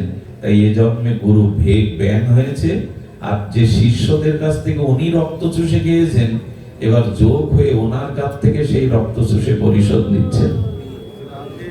সদ্গুরুদেব না হলে পরিণতি যে এটা নিশ্চিত। এই জন্য গুরুকরণের আগে আপনাকে 1000 বার ভাবতে হবে। সুধীজন, এরপরে যদি বলি প্রভু গুরুদেব তো সবসময় কাছে থাকে না, কাদের কাছে যাব? গুরুদেব বৃন্দাবনে থাকেন, গুরুদেব 1 বছরে আসেন। তখন বললেন, আমি আর এক রূপে তোমাকে কৃপা করতে ওই রশি ফেলেছি, সাধু বৈষ্ণব রূপে। এরা তোমাদের কাছে যায়।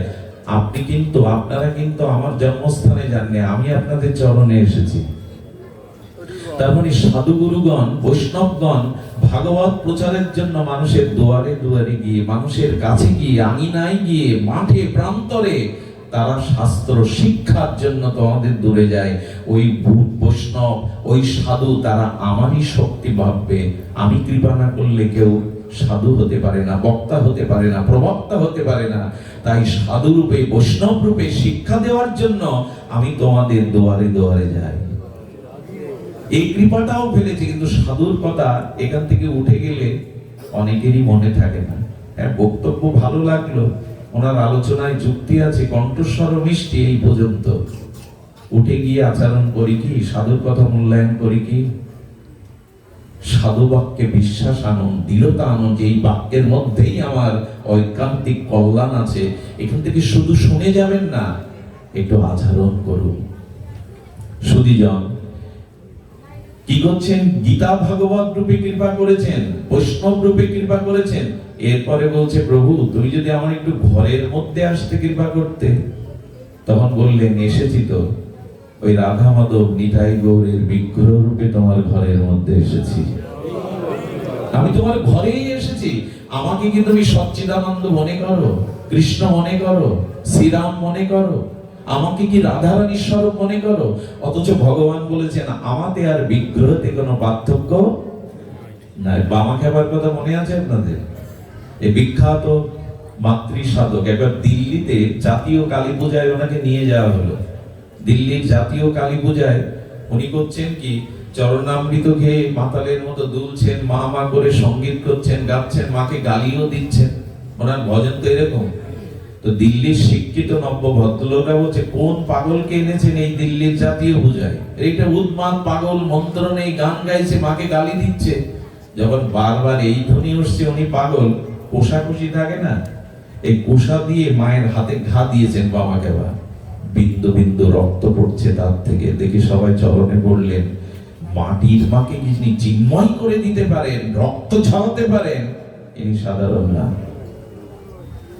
বিগ্রহ কখনো কাঠ, ইট, পাথর, ধাতু এই মনে করবেন না। ভগবানের বিগ্রহ আর ভগবান অভিন্ন, বরঞ্চ স্বয়ং ভগবানের থেকে বিগ্রহের অধিক কৃপা। স্বয়ং ভগবান যদি 10 দিন আপনার ঘরে থাকতেন, আপনি তার অন্য কাজ, চাকরি বাকরি, ব্যবসা করতে পারতেন না। ওনার কি প্রয়োজন, কখন প্রয়োজন, এই তালেই ব্যস্ত হতেন। 10 দিন পরে বলতেন, প্রভু তুমি যাও, না হলে আমার সব গেল। 24 ঘন্টায় যদি তোমার সেবা করবো, আমি সংসার দেখবো কখন? এই জন্য গোবিন্দ বললেন কি, আমি বিগ্রহ রূপে তোমার ঘরে রয়েছি, নীরব হয়ে। আমি কথা বলা ঠাকুর, আমি কথা বলি, কিন্তু বলছি না কেন জানো? আমি কথা বললে, তোমার কাছে সেবা চাইলে, অন্য কাজ করতে তুমি বিরক্ত হয়ে আমাকে এমনিই বলতে পারো, এইবার বৈকুণ্ঠে যাও, আমার ঘর খালি করো। এই জন্য আমি নীরব হয়ে তোমার কৃপা করবার জন্য দাঁড়িয়েছি। আমার সেবায় ত্রুটি হলে আমি তোমায় বলি না। কখনো বিগ্রহকে মনে করবেন না ধাতু, লোহা, দারু। জানেন, এক বৃদ্ধ ব্রাহ্মণ বৃন্দাবনে গেছেন, আর এক যুবক ব্রাহ্মণ সেই বৃদ্ধ ব্রাহ্মণকে রান্না করে সেবা করা, হাতে ধরে স্নান করানো, জামা কাপড় কেচে দেওয়া, সব সেবা করার পরে গোপালের মন্দিরের সামনে এই বৃদ্ধ ব্রাহ্মণ যুবক ব্রাহ্মণকে বলছে, তোমার সেবায় আমি বিমোহিত, তোমার সেবা নিবেদিত আত্মা হয়ে তুমি সেবা করেছো। আমি কথা দিচ্ছি আমার সুলক্ষণা ছোট কন্যাকে আমি বাড়ি গিয়ে তোমার হাতে সম্প্রদান করব। এই গোপালের সামনে আমি করলাম বৃন্দাবনে। কি হয়েছে, বাড়ি এসে তখন ওই বৃদ্ধ ব্রাহ্মণ তার সন্তানদের বলছেন, ওই যুবক ব্রাহ্মণ অমুক গ্রামের, তাকে তোদের ছোট বোনকে সম্প্রদান করার কথা দিয়েছি গোপালের মন্দিরের সামনে। বললেন, বাবা ওর পিঠে বাড়ি নাই, অর্থবিত্ত নাই, হরি হরি করে বেড়ায়, ভগবান রাজ্যে ঘুরে বেড়ায়, তীর্থে তীর্থে ধামে, ওকে আমরা, আমাদের ধন জন আছে, ছোট বোনকে ওর হাতে দেব না। খুব ধ্যান দিন। যখন বৃদ্ধ ব্রাহ্মণ বলছে তোমরা গিয়ে বলো আমি ওর সামনে মুখ দেখাতে পারবো না, তখন ছেলে গিয়ে বলল, আমার বাবা বৃদ্ধ হয়েছে, কখন কি বলে ঠিক নাই, ও কথা তো আমায় বলেনি, কথা দেয়নি। তখনও বলছেন গোপালের সামনে দিয়েছিল, গোপাল সাক্ষী আছে।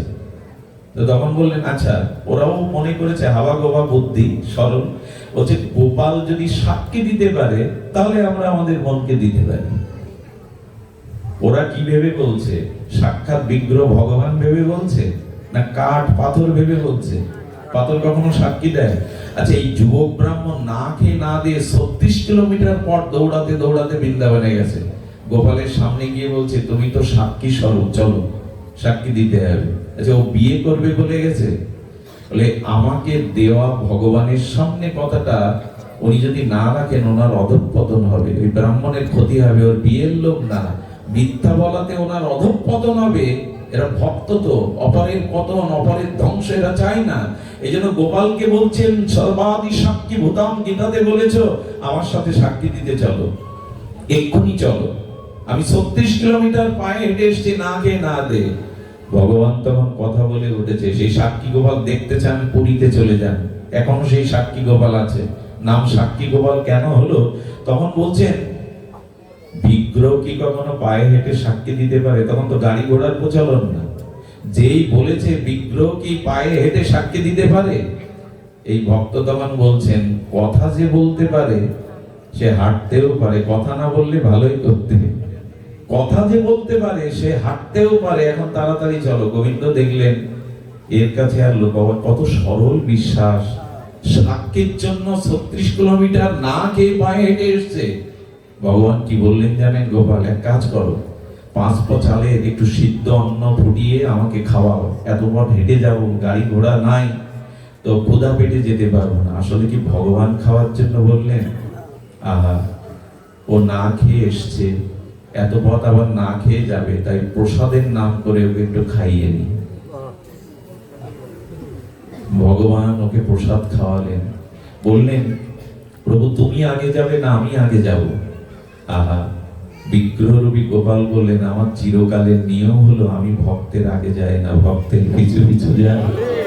আমার নিয়ম হলো ভক্তকে আগে দিয়ে আমি তার পিছু পিছু চলি, আমি ভক্তের আগে কখনো যাই না। তো তুমি যে আমার পেছনে আসছো আমি বুঝবো কি করে? বললো, আমার দর্শন তুমি এখন পাবে না, সাক্ষাৎ দর্শন পাবে না, তবে আমি যে তোমার পেছনে আসছি আমার চরণের নূপুর ধ্বনি তোমার কানে বাজবে। তবে হ্যাঁ, পেছন ফিরে তাকাতে যেও না, আমি কিন্তু ওইখানেই দাঁড়িয়ে পড়বো, আর আমার যাওয়া হবে না, কারণ স্বরূপে আমি তোমায় এখন দর্শন দেব না। 35 কিলোমিটার চলে এসছে, 1 কিলোমিটার আর গ্রাম বাকি। আচ্ছা, আমার পেছনে আপনার পেছনে যদি গোবিন্দ নূপুরের রুনুঝুনু শব্দ ফুলে আসে, লোভ সামলানো যাবে তো? বলে 35 কিলোমিটার এলাম যখন, আর তো 1 কিলোমিটার নিশ্চয়ই যাবে। পেছনে ফিরে ভগবানকে ডাকলেই ভগবান দাঁড়িয়ে গেলেন। সেই মূর্তি আজও পুরীতে পূজিত হচ্ছে সাক্ষী গোপাল রূপে। ভগবান বললেন, ওদের ডেকে আনো, আমি এখানে দাঁড়িয়ে সাক্ষী দেব। পুরো গ্রামবাসীর সামনে সেদিন গোবিন্দ সাক্ষী দিয়েছিলেন। ভগবানকে ইট কাঠ পাথর ভাববেন না, উনি ঘর পর্যন্ত এসেছেন আপনার সেবা নিয়ে, ফুল তুলসী নিয়ে, কৃপা করবেন বলে। মায়া দূর বেশি সময় লাগে না, এদের প্রতি বিশ্বাস আসুন। চৈতন্য চরিতামৃতে বলছে একবার যদি বলতে পারো, আহা, কথাটি হৃদয়ে লেখবার মতো, গোবিন্দ তোমার হলাম একবার। কয়বার? গোবিন্দ তোমার হলাম একবার। কেহ যদি একবার বলে গোবিন্দ আমি তোমার, ভববন্ধ হইতে গোবিন্দ তারে করেন পার। একবার, তবে সেটা হৃদয় দিয়ে বলতে হবে, ব্যাকুলতা নিয়ে বলতে হবে, গোবিন্দ আমি তোমার, ভববন্ধ হইতে গোবিন্দ তারে করেন পার। এত করুণা তার, এত কৃপা তার। সুধীজন, এই জন্য সাক্ষী গোপাল হয়ে সাক্ষী দিতে এলেন। আমার খুব কষ্ট হয়, বাংলাদেশে এখন দুর্গা পূজায় অনেক জায়গায় সাবুর ঠাকুর করে, কাচের ঠাকুর করে, ধানের ঠাকুর করে, পাটের ঠাকুর করে, আর এখানেই ভিড় হয় বেশি। আর ওই ভিড় জমানোর জন্য কর্তৃপক্ষ এইসব করে। এটা যে কত বড় অপরাধ তা কি জানেন? কাচের ঠাকুর, ধানের ঠাকুর, পাটের ঠাকুর এগুলো শাস্ত্রে নাই। ৮ ভাবে ভগবানের বিগ্রহ তৈরি করা যায়। লেপ্য, লেখ্য, দারুময়ী, মনোময়ী, স্বর্ণময়ী, অর্থাৎ আঁকানো পট, এটাও ভগবানের স্বরূপ, ভগবানের নাম। এই যে লিখি হরে কৃষ্ণ, এই নামই ভগবানের স্বরূপ। নাম রূপে, পট রূপে, দারু অর্থাৎ কাষ্ঠ রূপে, লৌহ রূপে, মণি রূপে, ধাতু রূপে, বা মনে মনে স্মরণ করে মনে মনে আকালেও তিনি ভগবান। লেপ্য, লেখ্য, দারুময়ী, মণিময়ী। কিন্তু অন্য বলা নেই, সাবু দিয়ে, কাজ দিয়ে, সন্দেশ দিয়ে, ধান দিয়ে, পাট দিয়ে ঠাকুর করুন। যারা এই কমিটিতে থাকে, না আছে তাদের আধ্যাত্মিক জ্ঞান, না আছে তাদের শাস্ত্র জ্ঞান, তারা লোকের ভিড়ের জন্য এইগুলি করে। অনেক জায়গায় দেখবেন এই দুর্গাপূজার পাশে, এই শারদীয় দুর্গাপূজার পাশে সাবিত্রী সত্যবান বানায়। কি করে জানেন? সাবিত্রীর কোলে সত্যবান রেখে মাসে একটা হাতে একটা মালসা ধরিয়ে দেয়। কেন জানেন? ওতে 2-4 টাকা যাতে মানুষ। আমরা এমন জাতি যে পূজা করতে গিয়ে সাবিত্রীর মতো সতীর হাতেও মালসা ধরিয়ে দিয়েছি। এই জাতির দুর্দশা কোথায়? আমার ভয় হয় এরপরে কোনো না কোনো নাম যজ্ঞে হয়তো নিতাই গৌরকে বানিয়ে আমরা ওইভাবে হাতে কিছু দিয়ে রাখবো যে দিয়ে যাও। এই সব বুদ্ধি যেন মাথায় না আসে। পুতুল নয়, কাঠ নয়, প্রতিমা নয়, উনি সাক্ষাৎ ব্রজেন্দ্র নন্দন। এই জন্য ভগবান, আচ্ছা আমি রশি ফেলার কথা বলছিলাম না, আমাকে কেন তুলছো না? মায়ার এই কূপ থেকে কেন তুলছো না? ভগবান বললেন বিগ্রহ রূপে তোমার ঘরে। এরপরে বলছি ভগবান, তো তুমি ঘরে আছো, চোখের সামনে আছো, একবার আমার জিউ ভাই আসো না। তুমি যদি আমার জিউ ভাই বসো, আমি উদ্ধার হয়ে যাব। গোবিন্দ বললেন আমি নাম রূপে তো তোমার জিউ ভাই বসতে চেয়েছি, কিন্তু জিউ ভাই তো আমায় নাও না। নাম আর ভগবানের পার্থক্য আছে। নাম চিন্তামণি কৃষ্ণ চৈতন্য রস বিগ্রহ, পূর্ণ শুদ্ধ নিত্য মুক্ত অভিন্ন আত্মানুমিন। নাম এবং নামই অভিন্ন। সেই নাম রূপে আমাদের জিউ ভাই বসেছেন। মহাপ্রলয়ের কাল, হরিপুরুষ জগৎবন্ধু সুন্দর বললেন সামনে যে প্রলয় আসছে তা কল্পনা করতে পারবে না। সুধীবৃন্দ, এক করোনা জগৎকে জানিয়ে গেল যে জগৎ ধ্বংস হতে সময় লাগবে না, জগৎ থেমে যেতে সময় লাগবে না। 8 গ্রাম মাত্র করোনার ওজন, 8 গ্রাম তাদের পৃথিবীকে থমকে দিল। এই মহা দ্বিতীয় বিশ্বযুদ্ধ লাগবে না। যেসব জীবাণু আসছে, ভাইরাস আসছে, খাদ্য অভাব আসছে, তাদের দ্বিতীয় বিশ্বযুদ্ধ লাগবে না। মানুষ এমনিই জগতে ত্রাহি ত্রাহি রব উঠবে। বন্ধু সুন্দর হরিপুরুষ বললেন, মহাপ্রভু বললেন, কলিযুগে অন্তত জিউ ভাই ভগবানের নামটা রাখো যদি উদ্ধার পেতে চাও। নামই তোমাকে উদ্ধার করবে, নামই তোমার আত্মরক্ষার কবচ। নাম রাখো। এই জিউ ভাই সারাদিন কত কথা বলি, একবার রাধা মাধব বলি, একবার নিতাই গৌর বলি, একবার বন্ধু সুন্দরকে ডাকি। জিহ্বা পেয়েছিলাম কিসের জন্য? আন কথা বলার জন্য, পরনিন্দা করবার জন্য। দিবস যামিনী আবল তাবল কত পাচাল পারিতে পারো, তাহার মাঝে কি একবার রাধা মাধব বলিতে নারো। এত কথাই তো বলো যে আমার মেজে ছেলে ওসি, অমুক তমুক প্রফেসর, আমার সেজ জামাই, এই এত গল্প করো, কিন্তু ওই জিহ্বা একবার রাধা বলতে পারো না, গৌর বলতে পারো না, কৃষ্ণ বলতে পারো না। জিহ্বা কেন থেমে যায়? কত কথাই ফুল ফোটে, আমাদের খই ফোটে। এক জায়গায় 4-5 জন মিলে আড্ডা দেবেন, গল্প দেবেন, দেখবেন কথার ফুল ছড়ি ফোটে। অথচ সেখানে কৃষ্ণ কথা নাই। এই জন্য সতর্ক করেছেন, যার মুখে ভাই হরি কথা নাই তার কাছে তুমি যেও না। যার মুখ দেখি হরি ভুলে যাবে হরি, তার মুখপানে যেও না। যেখানে হরি কথা আছে, ভগবানের কথা আছে, ওখানে যান, উনি বলবেন আর আপনাকে শোনাবেন। এর মধ্যে দিয়ে ভগবান বললেন, এত কৃপা করেছি কিন্তু তুমি রশিটা ধরলে না, না নাম ধরলে, না বিগ্রহ সেবা ধরলে, না তুলসীকে অর্চন করলে, না গীতা ভাগবতকে সম্মান করলে, না গুরুদেবকে ভগবানের স্বরূপ মনে করলে। আমি আর কত কৃপার রশি তোমায় ফেলবো এই মৃত্যুকূপ হতে, তুমি একবারও জড়িয়ে ধরলে না, তো আমি তোমাকে উদ্ধার করব কি করে? কৃপা তো আছেই, আমরা শুধু কৃপা মুখে বলছি কৃপা করো কৃপা করো, অথচ কৃপা যে আসছে তাকে আমরা আঁকড়ে ধরছি না। এই জন্য কৃপার রশিটা ভালো করে ধরুন। সুধীবৃন্দ, এই রাস্তায় যেতে যেতে কেউ যদি নকদামায় একটা শিশু পড়ে কাঁদতে থাকে, আমায় উদ্ধার করো, আমাকে হাত ধরে টেনে তোলো, এমন কেউ আছেন এর মধ্যে? উপেক্ষা করে চলে যাবে? পৃথিবীর সমস্ত মানুষের হৃদয়ে যে কৃপা আছে, গোবিন্দের এক কণা কৃপারও তার তুলনা হবে না।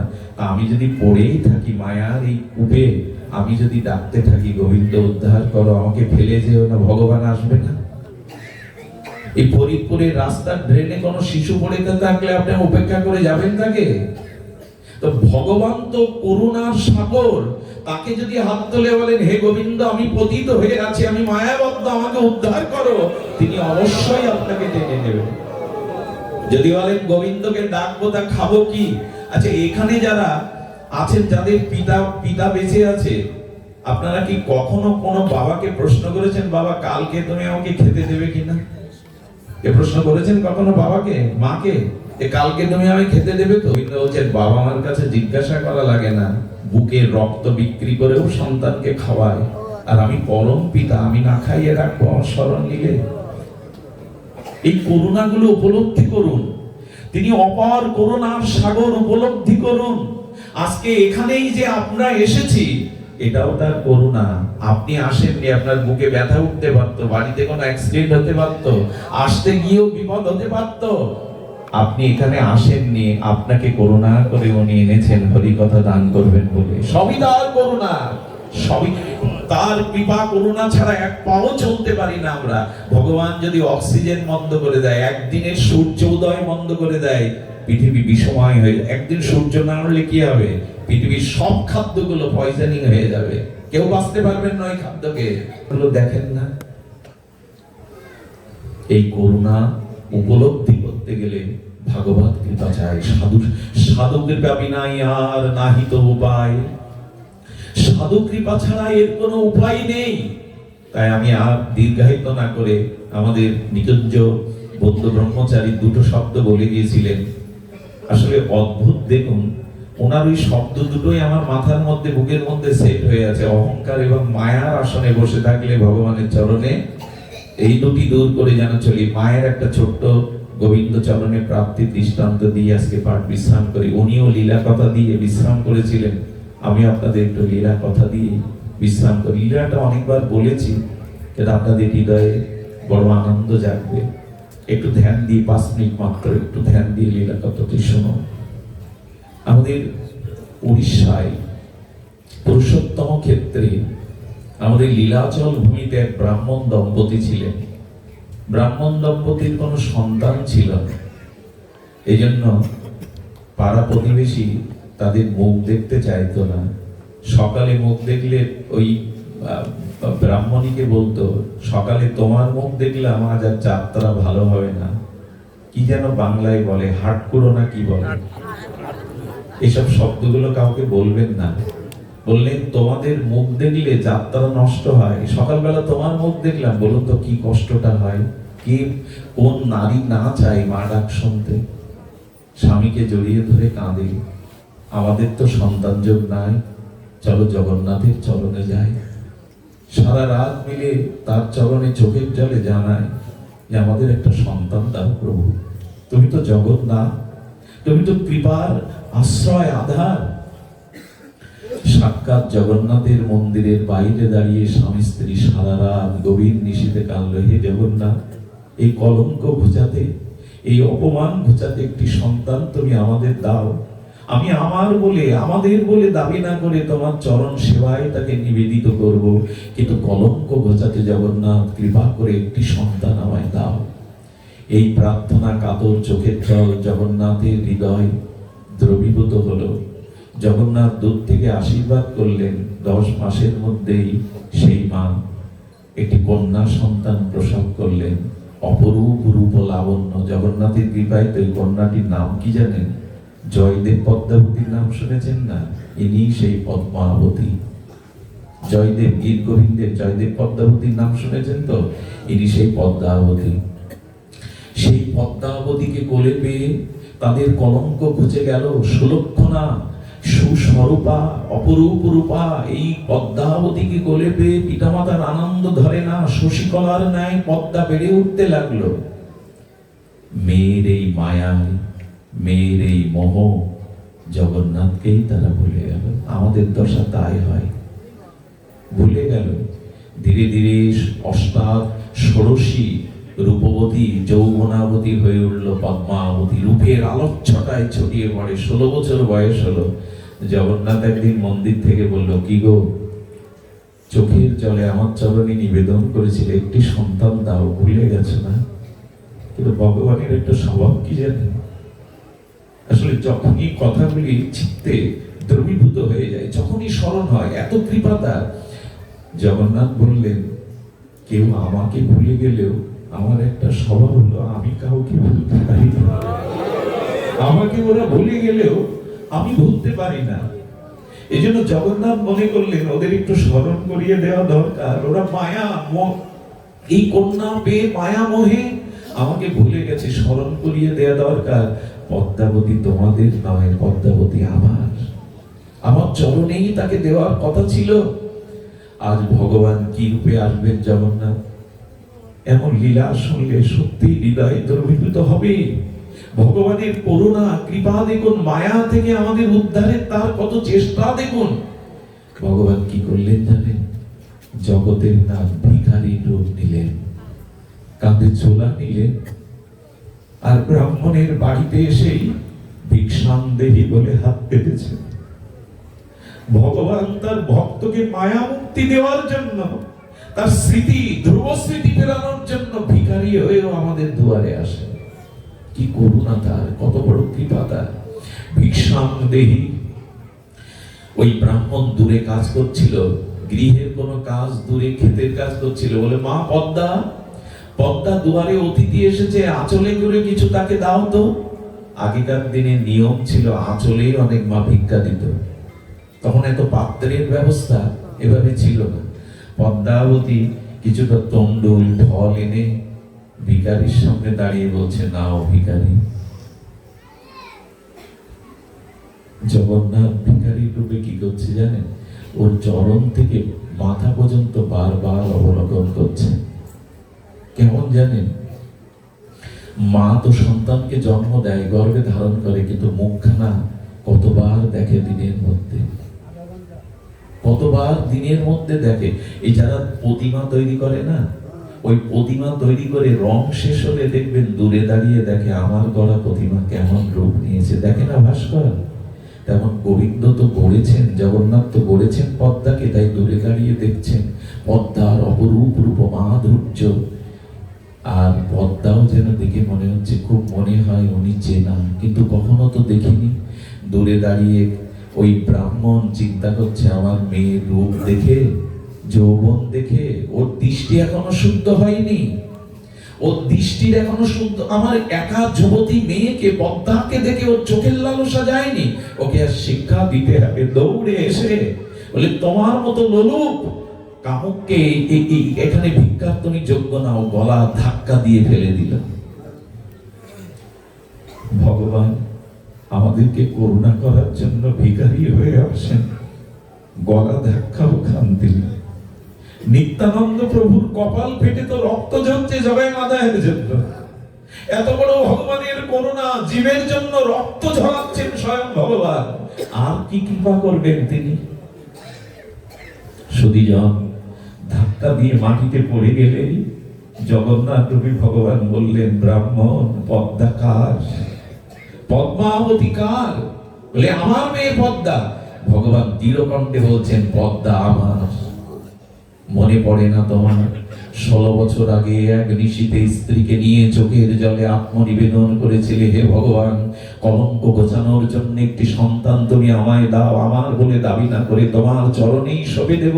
ভুলে গেছো তুমি সেই দিনের প্রতিজ্ঞা? যেই বললেন, ব্রাহ্মণ মূর্ছিত হয়ে পুরানো স্মৃতি মনে করে পড়ে গেল। যখন চেতনা ফিরল, পদ্মা চোখে জল দিয়ে বলে, বাবা ওটা কি হলো তোমার? আর ওই ওই ওই ভিখারি কেন বলছিল আমি তার, আমি তোমার নয় বাবা? মেয়ের কাঁধে হাত দিয়ে বললে, আগে বল, ভিখারি কোন পথ দিয়ে চলে গেছে? সে কোন পথ দিয়ে চলে গেছে বল আমায়। বলে, এই পথ দিয়ে, যে পথ দিয়ে এসেছিল সেই পথ দিয়েই চলে গেছে। এই ব্রাহ্মণ গিয়ে দেখলেন গোবিন্দ চলে গেছে বটে, কিন্তু তার চরণের চিহ্নটা তখনও ধুলায় পড়ে আছে। উনি ওই ধুলায় গড়াগড়ি দিয়ে বললেন, ক্ষমা করো প্রভু, আমার কলঙ্ক ঘোচাতে আমার কোল আলো করে তুমি যাকে পাঠিয়েছিলে আমি মায়ায় ভুলে গেছি, সে বুঝি আমার। তোমার বস্তু, তোমার প্রসাদ, তোমার চরণে। এর পরের ইতিহাস, তিনি জগন্নাথ মন্দিরে চলে গিয়েছিলেন পদ্মাকে রাখতে। জগন্নাথ বলেছিল, আমার কাছে নয়, কেন্দ্রবিল্ল গ্রামে অজয় নদীর তীরে এক সাধক বসে আছে জয়দেব, ওকে ওর কাছেই রেখে এসো।